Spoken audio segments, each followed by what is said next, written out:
Swayam Prabha. Digital India. Educated India.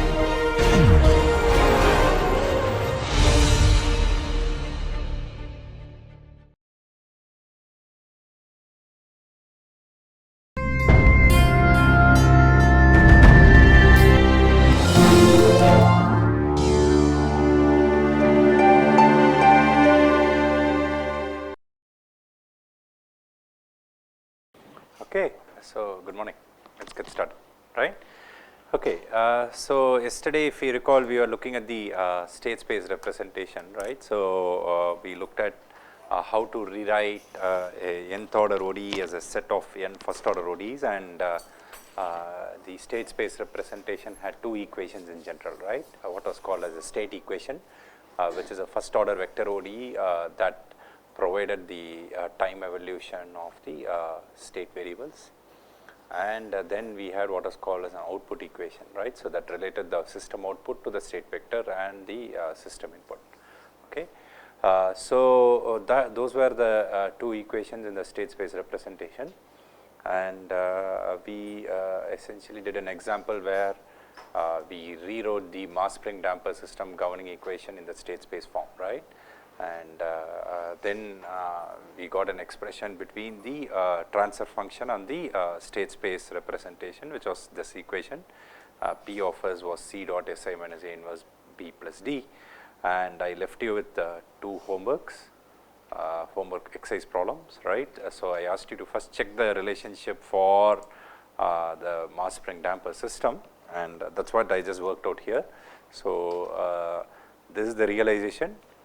So the matrix A, the vector B, and the vector C are these for the mass spring damper system. So these are quantities which you already derived yesterday.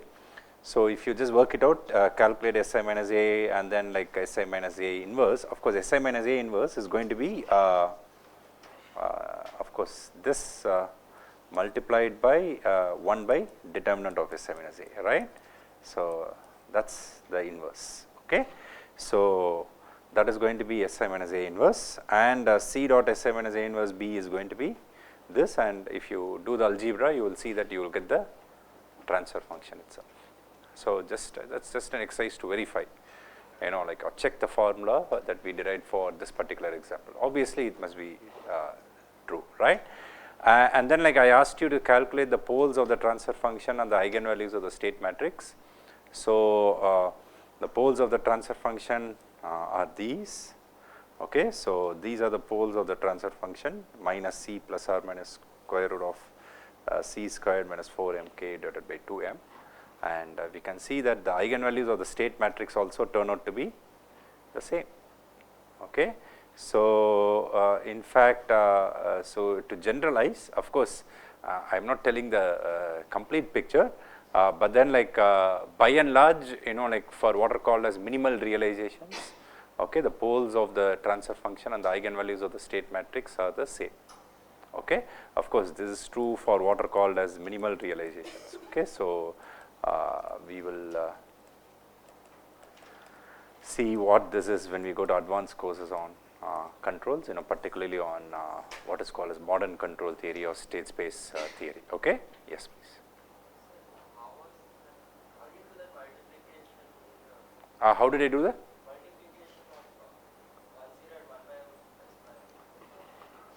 How did I do, what do you want? Right? Okay. Okay. So first thing is that, like, you have Si minus A inverse to be a 2 by 2 matrix, first multiplied by the vector B, okay, which is a column vector 0 and 1 by m. So if you multiply that, you get this 1 by m and S by m, right? And then you have C, which is 1 0. You take the dot product with that, you will get 1 by m. See, what is the dot product of 1 by 1 0 and 1 by m S by m? You will get 1 by m. 1 by m, there is a m in the numerator, you m and m gets cancelled, right? You get 1 by m squared plus Cs plus k. Okay, so this is the determinant, right? See, what I have written here is the determinant, right? So of course, this is the reciprocal of the determinant. This is 1 by determinant of Si minus A, right. So what I have done is that like determinant of Si minus A is S squared plus C by Ms plus Km. This can be rewritten as just S squared plus Ms squared plus Cs plus K divided by M, right. So I am just taking M as LCM. So when you flip it, you will get M divided by Ms squared plus Cs plus K, and the M and 1 by M gets cancelled. So that's why you get 1 by Ms squared plus Cs plus K. Okay, simple algebra. Okay. So that I am not touching upon here. Okay. So essentially, as I mentioned, like this concept of the set of poles of the Planck transfer function being the same as eigenvalues of the state matrix is true if the realization is minimal. So what is a minimal realization? I preemptively give you the answer, but then like you will understand it better when you go to let us say modern control theory or an advanced course in controls that deals with state space. A minimal realization is one which is both completely controllable and completely observable. Okay. So then the question becomes, what is completely controllable and completely observable? So you will see that that's going to have a cascade effect. So we have to go deeper and deeper, right. So essentially, if you have a non-minimal realization, by and large, like one would be a subset of the other. Okay, the two sets will be exactly the same when you have what is called as a minimal realization. So here you see that there are two poles of the transfer function and two eigenvalues of the state matrix, both are the same. So the set is the same, right. So that's something which we can observe. Okay, yeah, fine. So but why is this important? Because you will immediately see that the concept of stability, right.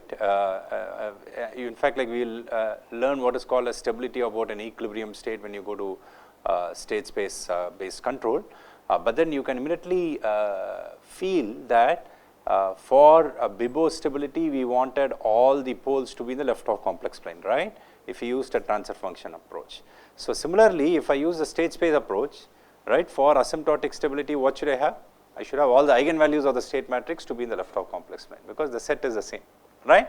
So the task of ensuring asymptotic stability boils down to the location of the poles of the transfer function or the eigenvalues of the state matrix. Okay, so that's the equivalence which I wanted to show you here. Is it clear? What was the purpose, okay, behind this particular derivation, right. So of course we can go deeper and deeper, but I am not going to do that here because our course is mainly focused on transfer function based analysis, but I just wanted to give you an introduction to state space, and we would learn more about this in advanced course on controls, right. Okay. So let me now come back to our discussion using the transfer function. Okay. So we are going to discuss what is called as frequency response. Okay, that's going to be something which we are going to do for the next few classes, right. We are going to discuss what is called as frequency response and how that can be used for control design. Okay, so that's going to be the objective for this particular discussion, right. So till now, like if you recall what we have done, right, predominantly we have looked at the step response, right. So we have looked at the step response of dynamic systems to essentially come up with performance parameters like definitions like time constant, like rise time, settling time, peak overshoot, and so on, correct. So now we are going to analyze what happens when we provide a sinusoidal input to the system, okay, and that's what frequency response deals with. Okay, so the term frequency response deals with the response of the system when a sinusoidal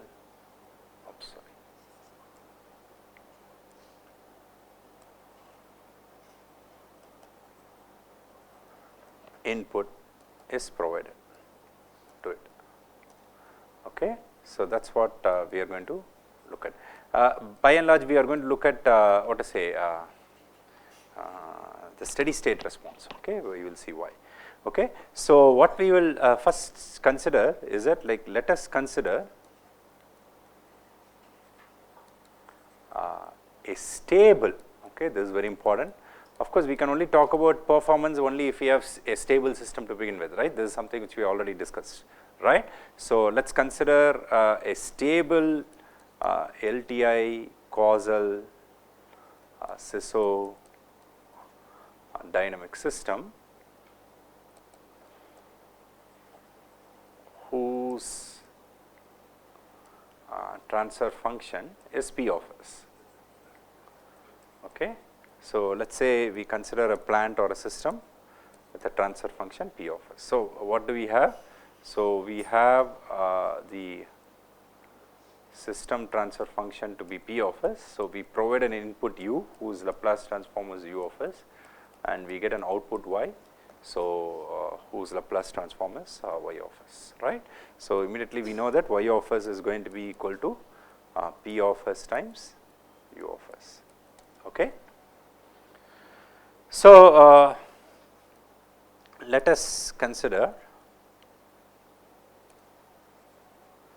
U of t to be some U naught sin omega t. Okay, so that is like we are considering a sinusoidal input.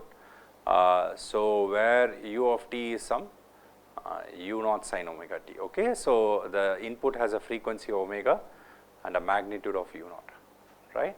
And consequently, what's going to happen to the Laplace transform? So we are going to get U of S to be equal to U naught omega divided by S squared plus omega squared. Okay, so that's what we are going to have, right? If I take the Laplace transform of this particular signal. Okay, U naught is the magnitude, all right? So that's a constant positive real number, right? So the frequency of the input is omega. So that's what we are going to have for U of S, right? And so let us say P of S be some N of S divided by D of S. Okay, so this I can rewrite as N of S divided by, let's say, S plus P1, S plus P2, S plus Pn. Okay, but and what do we know about all the poles of P of S? All poles of P of S lie in the left of complex plane, right? Why? Because we are assuming a stable system to begin with, right? So all poles of P of S lie in the LHP, right? So that's something which we already have presumed, right, in this particular discussion. Okay. So let's now process this particular equation. So this implies that Y of S is equal to P of S times U of S. Okay, that's going to be equal to some N of S divided by D of S. Okay, times U naught omega divided by S squared plus omega squared. Correct? So that's something which we. So this I can rewrite as some A1 divided by S plus j omega plus A2 divided by S minus j omega plus some N1 of S divided by D of S. Okay, so I am just doing partial fraction expansion, right? See, because what has happened, like, so the plant transfer function is N of S divided by D of S, then I multiply it with a second order term, denominator is S squared plus omega squared. So what I am doing is that I am writing S squared plus omega squared as S plus j omega times S minus j omega. I can do that, right? So essentially then we are doing partial fraction expansion. So I will write for S plus j omega A1 by S plus j omega, and then S minus j omega, the residue I take it as A2. So I get A2 by S minus j omega plus some N1 of S, whatever is left behind, divided by D of S. D of S is the original denominator polynomial, S plus P1 all the way till S plus Pn. Okay, so that's my output, right? So and that is essentially this. Okay, so This is nothing but, please note that this is P of S. Okay, please remember that. Okay. So, if I want to find A1 and A2, what should I do now? Let us say I want to find A1. What should we do? We multiply both sides by S plus j omega, right. So, if I do this, what will I get? I will get P of S u naught omega divided by S minus j omega. That is what will happen to the left hand side. On the right hand side, I will get A1 A2 times S plus j omega divided by S minus j omega plus some n1 of S which is left behind, right, times S plus j omega divided by d of S, right. So, this is what I will get, right, if I multiply both sides by this one. So, now what should I do? I should substitute the root, right, of that factor, which is S equals minus j omega. I can do this. So, then what will I get? I will get P of minus j omega u naught omega divided by, what will happen to the denominator? It will be minus j omega, I will get minus 2j omega, and that is going to be equal to A1, right. Okay. So, this implies that the residue A1 is going to be equal to u naught divided by 2j, right, omega and omega cancel off, times P of minus j omega. Okay. So, what is P of minus j omega? P of minus j omega is the plant transfer function evaluated at S equals minus j omega. Obviously, that is going to be a complex quantity, right. So, and we know that any complex variable has a magnitude and a phase, right. So, then there are various representations of a complex variable, right. I can have a representation in terms of real and complex part. I can have a magnitude and a phase representation also for the same complex variable, right. So, now what we do is that if I have a complex variable P of j omega, I can rewrite this as the magnitude of P of j omega times e power j phi, where phi is the phase of P of j omega, right. This is one representation of a complex variable. Do you agree? Yeah. Yes. Yes, I missed it, minus. Thank you. You are right. Thank you. Okay. So, yeah. So, that is minus u naught by 2j P of minus j omega, right. So, I get this, right. So, this immediately implies that if I have P of minus j omega, what am I going to have? That is going to be P of j omega e power minus j phi. Okay. So, the phase just becomes negative of P of j omega, right. So, that is the representation which we are going to follow, right, for the complex valued function P of j omega. Okay. So, once I have this, what is going to happen to A1? This implies that A1 is going to be minus u naught divided by 2j, the magnitude of P of j omega e power j phi. Okay. Please remember what is phi? Phi is the phase of P of j omega. Obviously, phi depends on omega, right. You vary the frequency, obviously the phase also varies, right. So, that is what we have for A1. Okay. Now, similarly, let us figure out A2, right. So, let us get the expression for A2. So, if I want the expression for A2, what do? I multiply both sides by S minus j omega, right. So, this implies that I will get P of S u naught omega divided by S plus j omega, that is going to be equal to A1 plus A2, sorry, A1 S plus, sorry, what is going to happen?